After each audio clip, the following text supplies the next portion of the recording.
So an injury has occurred and you have sustained either a muscle tear, a muscle sprain, or a strain.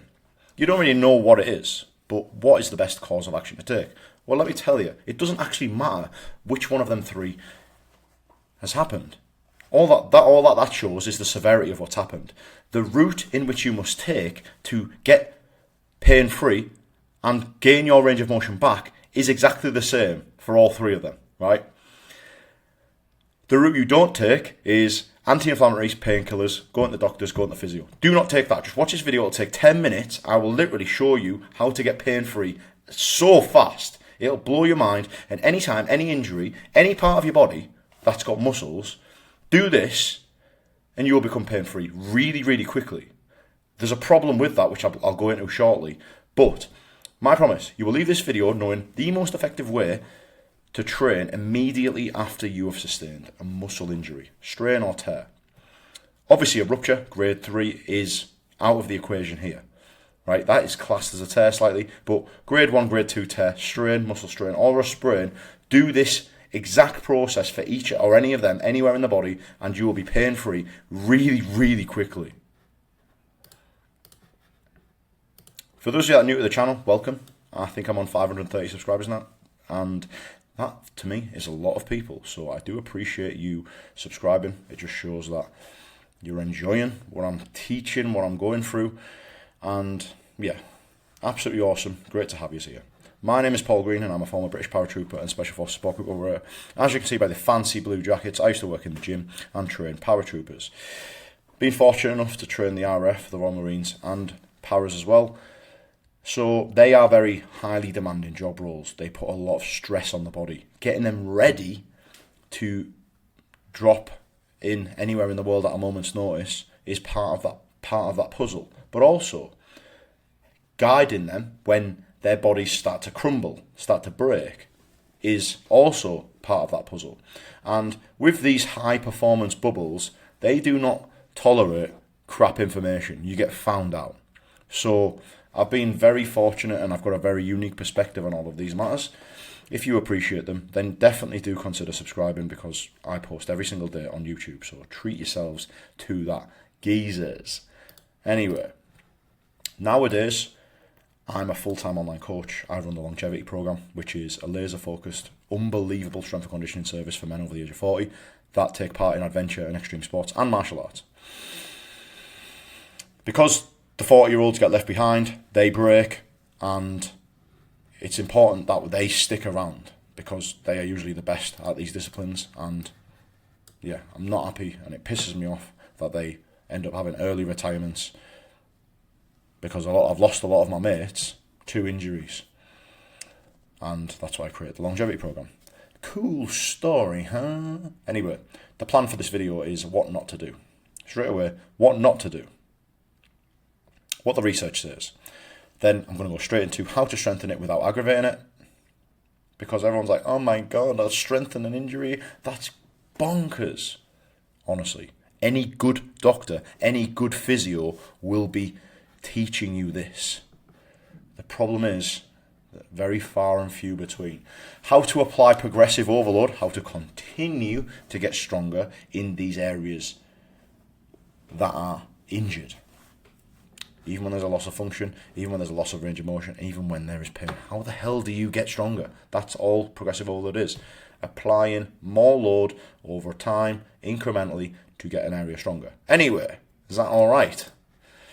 Straight into the study then. The most common thing people do when they pick up a muscle injury is stretch.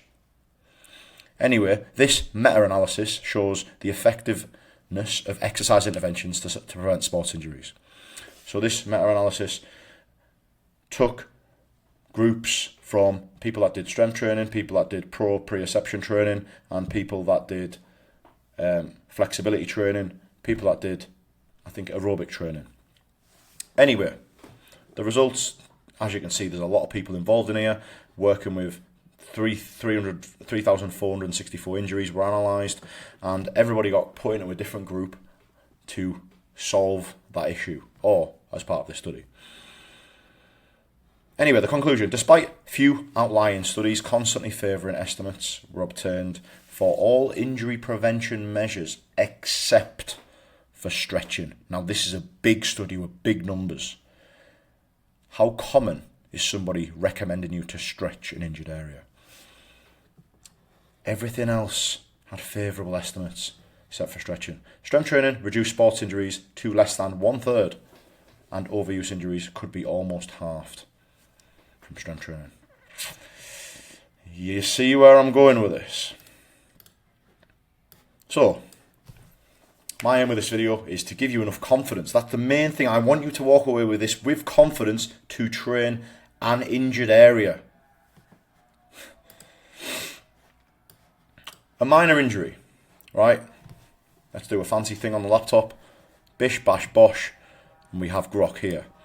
Not bothered about burns, bruises. This is what I'm looking at. Mild injuries to ligaments or muscles where there might be swelling, pain, but no significant structural damage. However, if there is structural damage, like a tear, a grade 1 tear, which is a certain size, a grade 2 tear, which is another certain size, then again, this process will work for you as well. Do not feel like you're left in the dark. This is so simple and so effective. It's literally the most powerful thing I know. And I swear to God, I wish millions of people knew this. Because I might not be in my overdraft if that was the case. Help us out, geezers. Only joking. Right, anyway, let's do another fancy thing. Let's get straight back to the slide. Right, we've done the minor injury. Yeah, not structural damage. So, basically, muscles, tendons, ligaments, tears, minor tears, and tears that are different in size. So, there's your minor injury. You know what? So, you've done the injury, right? How you've done the injury highlighted a weak area. Something happened in which caused your body to go, fuck, that was too much.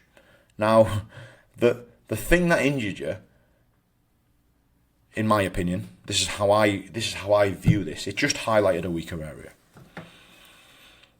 There's no shame in getting injured. Sometimes, especially those that do adventure and extreme sports and martial artists, when we are doing these crazy things that we absolutely love and that we're addicted to, we are not in control of all the variables. Sometimes we slip on a crag and we have to reach a certain way and it causes a tear to our lats because we're gripping on for dear life because we've went too high on the grading system. Sometimes we shouldn't have went on a black at the end of the day when we were mountain biking. We should have stuck to a red because we know we've beasted it on the morning. We've went too hard at the end and we've came off our bike and we've smashed our shoulder in on a tree. It doesn't matter. It doesn't matter. Do this and it will honestly restore range of motion, reduce pain in literally the fastest time you have ever seen in your life. The problem, I'm going to highlight the problem with that shortly. So what you're going to do first, you're going to find a way to isometrically load the area in which you're injured. How you find the injured area, or being specific as possible, you have to really be able to connect with how you injured yourself. Now, if it was a twisting thing, or you'll be able to figure it out. The movement in which you did exposed a weakness in the chain of complexity of muscle in the body. Now, do you have the ability to break down that movement to figure out which muscle, which tendon, which ligament is injured? Because that's step number one. And then the step number two is literally almost every time I've been injured in the past. I say every time. Been injured twice this year, hamstring. To be honest, both hamstrings, right? That day, I've been in the gym. And I'm doing this. Isometrically load the area. Anyway, what do you do first? So, for example, I'm going to use patella tendonitis as an example for this. So if you've got patella tendonitis, you're watching this video, then you've lucked out because you don't even have to do your own research. You're just going to get a decent action plan for patella tendonitis. So, for whatever reason, mountain biking, patella tendons are starting to feel it. All of a sudden, they just go and you're like, oh, fuck, that absolutely knacks. So what you're going to do is you're going to stand against a wall with a micro bend at the knees. Literally bend your knees a couple of inches and you're leaning against the wall. Your back's against the wall. This is your back. This is your legs. Bit of a bend in the knees.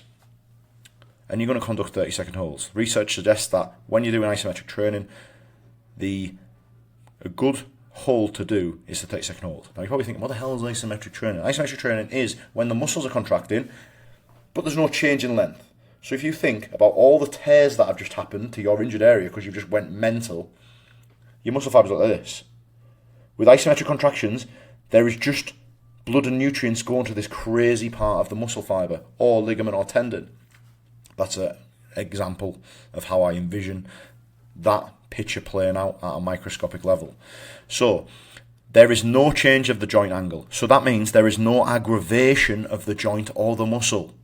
It's all benefit. It's all reward, no risk. So what you're going to do to start this off with patellar tendonitis is you're going to start with an initial low joint angle, a centimetre bend in the knees or a couple of inches bend in the knees. And you're going to incrementally, as you get stronger, a few days in, you change the joint angle, you go a little bit lower. However, this is completely dependent on your current pain. And this gives you a very targeted way to strengthen the muscles surrounding the knee, isometrically. And then you go bang, bang, bang, bang, bang, all the way to 90 degrees at the knee joint. After you do 90 degrees, then you progress that by going single leg back to the top again.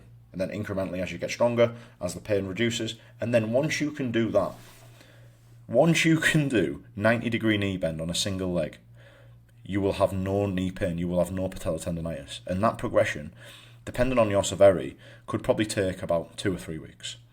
And this is a laser focused approach to getting pain free. However, there is a huge caveat to that. This is about the 4th time I've mentioned that, and I swear to God, I've seen people, I give this advice out all the time, and 9 out of 10 people fall short of this next thing that I'm going to say soon. But with this, incrementally, how do you know how much your joint angles change? Just take videos and track your workouts. For example, track the amount of time in which you're doing an isometric contraction. You're doing wall sits, chair sits, whatever it's called. How long did you do that for on your first set? Oh, you only managed 21 seconds. Cool, write it down. Set number 1, 20 seconds. Set number 2, 18 seconds. Set number 3. One of the glorious things about isometrically loading the area is you can do a lot of sets because, like I said earlier on, there's no change in the joint angle. The muscles don't do this. So there's no extra muscle damage. So you can do more of it. You can do it every day. You don't need rest days. You can do it when you're injured. You just do a lot of it, 5 to 10 sets per day. Spread it out through the day. And you will find your pain will subside very quickly because you are getting stronger in these weak areas, and because you incrementally, as the pain stops, you're increasing the range of motion. As that pain stops, you're increasing the range of motion.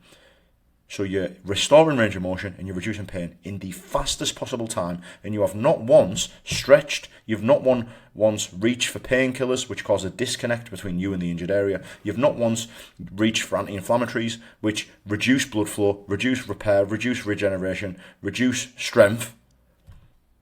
You're doing it all yourself in your house, body weight, pretty much. However, of course you can use the gym to do isometrically load the area. Depends on the area, doesn't it?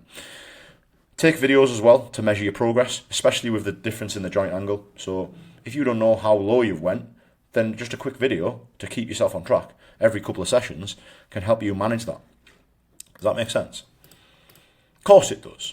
This is gold dust, lads. Any questions on anything I've said so far, bang them in the comments below. If you don't understand anything, if you have a muscle that is injured and you don't know what to do, just put it in the comments, right? And literally, I'll just tell you how to fix it.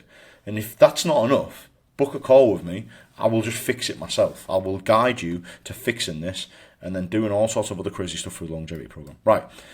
If you cannot do isometrics without pain, conduct assisted isometrics. So I've got a few guys, one guy on the program at the moment that cannot do an isometric movement through a full range of motion because he has loss of function. So then he does assisted isometrics to ensure he can get into a certain position, and he will assist himself with that position. Some people are that weak, they cannot do body weight. And instead of even trying to do body weight, they will just not even try and train at all. For those people, they need to assist themselves into certain positions, whether they're using their arms, whether they're using a resistance band, whatever it might be. But this achieves exactly the same. It doesn't matter where you currently are on the severity scale. The rule stays the same. Do isometrics, lots of them, for a couple of weeks until you can do the full range of motion pain-free, and you can do holds for 30 seconds. The pain will go away quicker than you know it. Honestly, this is unbelievable. Like, I wish everybody watching this video with a muscle strain or even a tendon tear would just do this. Because you'd message me in a couple of weeks' time saying my pain's gone. Cheers, mate. And I'm like, yes, sound. Show someone else this video that's injured. Assisted isometrics. Just because you can't do body weight doesn't mean you shouldn't do isometrics. Just make it easier. If you have to hold onto a wall or hold onto a table, hold onto a chair so you can go into a lower position for 30 seconds, that's absolutely fine. It doesn't matter that you're assisting yourself. Because, again, over time, you will then go unassisted. And then you'll go above body weight because you add load, dumbbells, weight, whatever.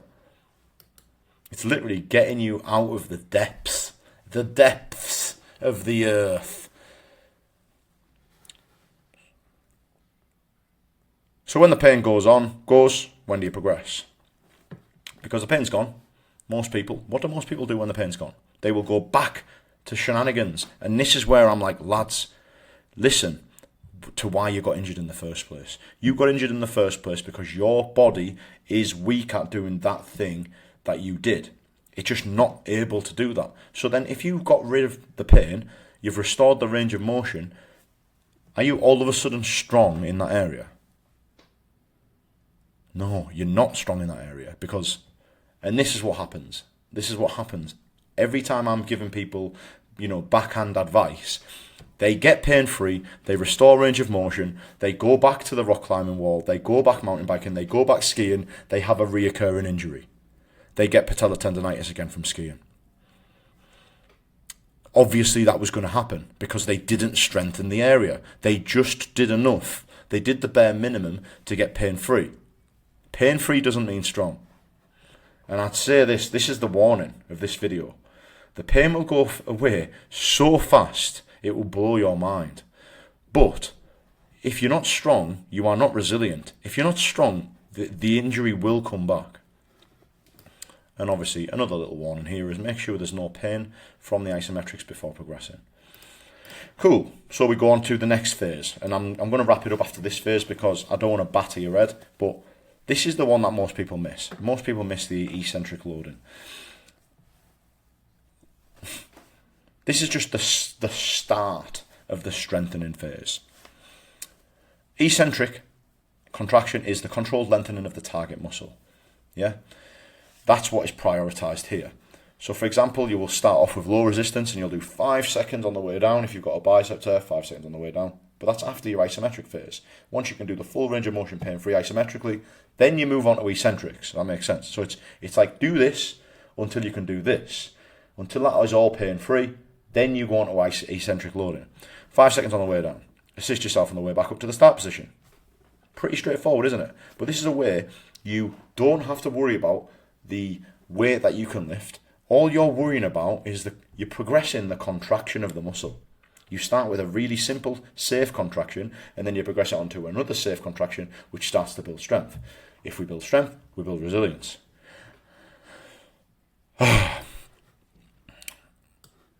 I need to breathe more when I'm talking. I'm getting out of breath. Getting me excited. Right, hopefully that all makes sense to you, right?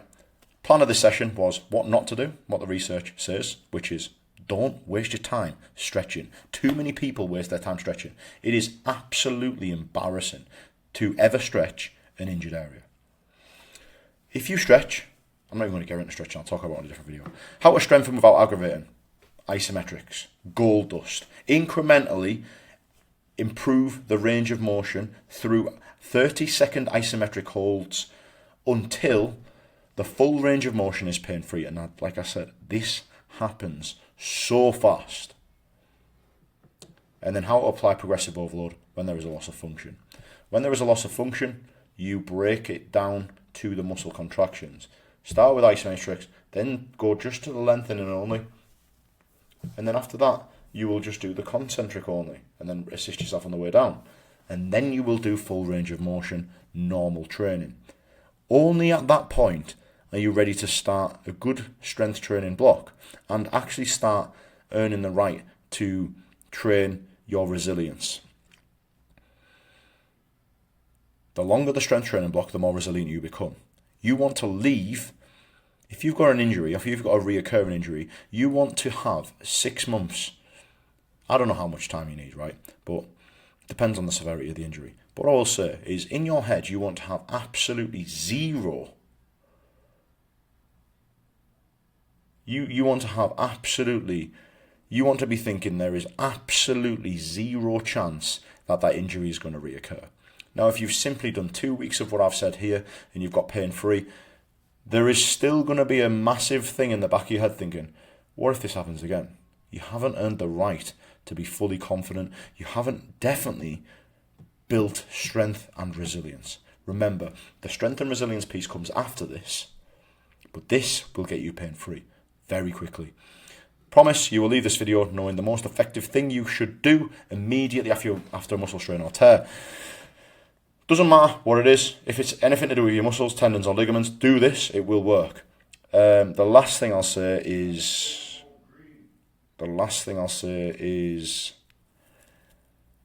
don't wait to do this. If you have been injured that day, research the injured area, the muscles that are injured. Start that day. Start this the same day you're injured. Rest is a missed opportunity. Gentlemen, pain will go away fast. Pain-free doesn't mean strong. And how many times have I mentioned this? The amount of people that I've given exercise for tennis or golfer's elbow because they're rock climbing or they're doing Brazilian Jiu-Jitsu, they come back 3 weeks later, oh my God, I've never had that before. They get it comes back because they've stopped doing the strength. Gentlemen, I said it'd be 10 minutes. It took 20, but this is literally the most important stuff I know. If you found this useful, do it. Tell me about it. Tell your mates about it that I've got muscle strains, tendon, tears and stuff like that. This works for every single one of them demographics. Don't get too nitty-gritty. Just do this, give it a try, and you'll be very, very surprised just how effective it is. However, it is not effective if you take anti-inflammatories to counteract the natural responses of the body. If you take painkillers, this does not work if you take painkillers. Bear that in mind. See you tomorrow.